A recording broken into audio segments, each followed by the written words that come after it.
Chercheurs et chercheuses de vérité, bienvenue dans ma chaîne. Donc je fais une nouvelle vidéo.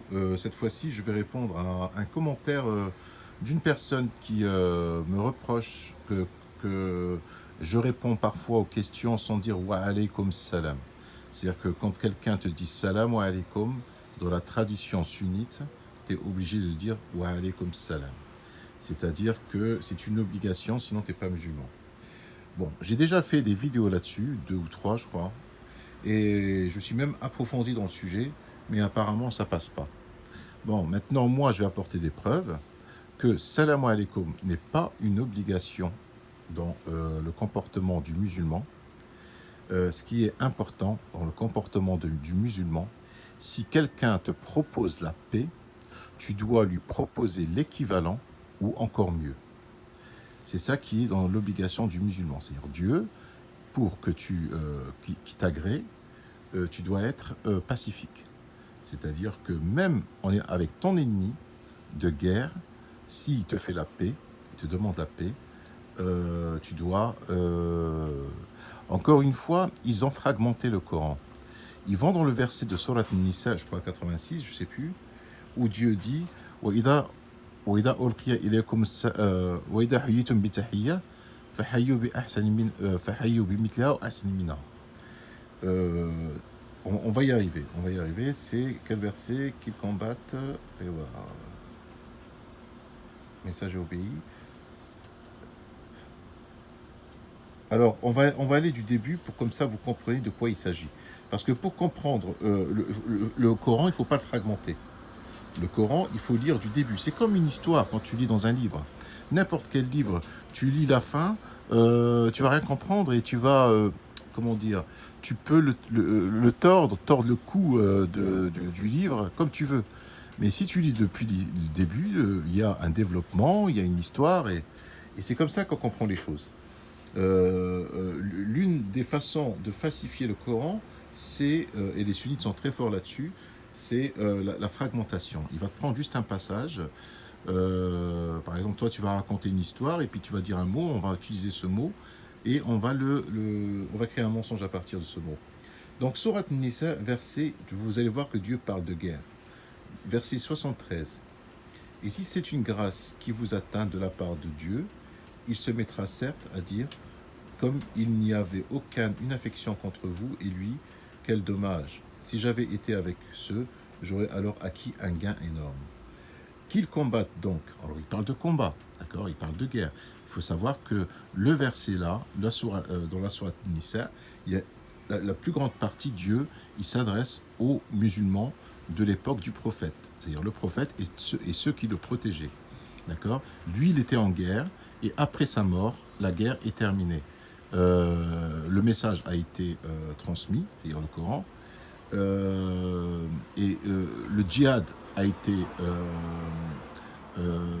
fini, c'est-à-dire il n'y avait plus de djihad possible. Le djihad, c'était pendant le vivant du prophète.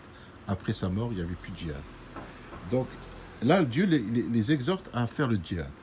Qu'ils combattent donc dans le sentier d'Allah ceux qui... Alors après, ils vont 75. Et qu'avez-vous à ne pas combattre dans le sentier d'Allah? Et pour la cause des faibles, hommes, femmes et enfants, qui disent « Seigneur, fais-nous sortir de cette cité dont les gens sont injustes, et assigne-nous de ta part un allié, et assigne-nous de ta part un secoureur. » Les croyants combattent dans le sentier de Dieu, et ceux qui ne croient pas combattent dans le sentier du Tarout. Eh bien, combattez les alliés du diable, car la ruse du diable est certes faible. N'as-tu pas vu ceux auxquels on avait dit « Abstenez-vous de combattre, accomplissez la salat et acquittez la zakat.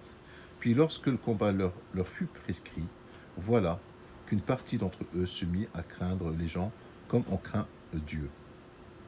Ou même d'une certaine plus forte encore, ou même d'une crainte plus forte encore. Et à dire, ô notre Seigneur, pourquoi nous as-tu prescrit le combat? Pourquoi n'as-tu pas reporté cela à un peu plus tard? Dis, la jouissance d'ici-bas est éphémère, mais la vie future est meilleure pour quiconque est pieux, et on ne vous laissera pas, fût-ce d'un noyau de date. Où que vous soyez, la mort vous atteindra. Fussiez-vous dans des tours imprenables, qu'un bien les atteigne. ils disent... non, attendez, pardon. Là, j'ai perdu. Qu'un bien les atteigne, ils disent c'est de la part d'Allah. Qu'un mal les atteigne, ils disent c'est de la part de Mohammed. Dit, tout est d'Allah. Mais qu'ont-ils, ces gens, à ne comprendre presque aucune parole? Donc il parle des gens qui sont les contemporains du prophète, on est d'accord. Tout bien vous atteint, vient d'Allah. Bon, jusqu'à la fin, alors le verset 80. Quiconque obéit au messager obéit certainement à Allah. Donc le verset là que les sunnites utilisent souvent, c'est-à-dire quand tu obéis au messager, tu obéis avec quoi il est venu. Et il parle aux contemporains du prophète. Donc il leur dit d'obéir au messager, c'est-à-dire le messager, il reçoit, c'est comme on dit, le commandant en chef c'est Dieu, lui, le Mohammed c'est un lieutenant, il transmet que les paroles de Dieu.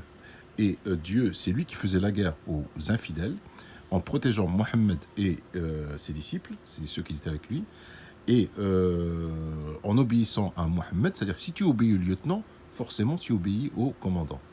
Et le lieutenant, il ne va pas te donner un ordre qui n'est pas celui du commandant. C'est-à-dire que Dieu, il arrive, il a envoyé son messager avec un message, et en obéissant à ce message que Mohammed est arrivé avec, on obéit à Dieu. Parce que Dieu leur dit quand ils doivent cesser la guerre, quand ils doivent faire la guerre, comment ils doivent faire la guerre, et dans quelles conditions ils doivent faire la guerre. Dans tous les versets de Surat An-Nisa et dans d'autres versets, tout ça, c'est bien détaillé. Et quiconque tourne le dos, nous ne t'avions pas envoyé à eux comme gardiens. Ils dirent obéissez, puis sitôt sortis de chez toi, bon, jusqu'à la fin. Et là, on va tomber dans le verset. Dans le verset 84, il dit combat donc dans le sentier de Dieu, tu n'es responsable que de toi-même. Et incite les croyants au combat. Dieu arrêtera certes la violence des mécréants. Dieu est plus redoutable en force et plus sévère en punition. Alors là, ça devient intéressant. Le 85-86. Quiconque intercède d'une bonne intercession, shafa'a, on aura une part. Et quiconque intercède d'une mauvaise intercession, on aura une part de responsabilité. Et Dieu est puissant sur toutes choses. Si on vous fait une salutation, c'est là où la traduction est Ida huyitum bi tahiyya. At-tahiyya qui est le contraire de al-qital. Al-qital qui veut dire le combat, c'est-à-dire tuer. Al-tahiyya, ça veut dire donner la vie. C'est-à-dire que un homme, il a le pouvoir de te tuer, mais il ne te tue pas. Imaginons, il a le flingue. On voit beaucoup de films comme ça en ce moment. Il a le flingue sur ta tempe, mais il prend sur lui et il n'appuie pas sur la gâchette. Adak kitsma hayyak, c'est-à-dire il t'a donné la vie. C'est-à-dire qu'il avait la possibilité de te tuer. Tu étais son ennemi, il avait la possibilité de te tuer, mais il t'a pas tué. Donc, hayyak. At-tahiyya, ça ne veut pas dire salutation. At-tahiyya, ça veut dire donner. C'est pas vraiment donner la vie, c'est-à-dire le contraire de donner la mort en fait, le contraire de tuer, c'est-à-dire donner la vie. C'est-à-dire tu as la possibilité de tuer, mais tu tues pas. Alors, Ida huyitum bi tahiyya, c'est là où les sunnites ont utilisé ce verset pour dire que quand on vous dit salam, il faut répondre par salam alaykum. Si on vous dit non, ça marche pas comme ça.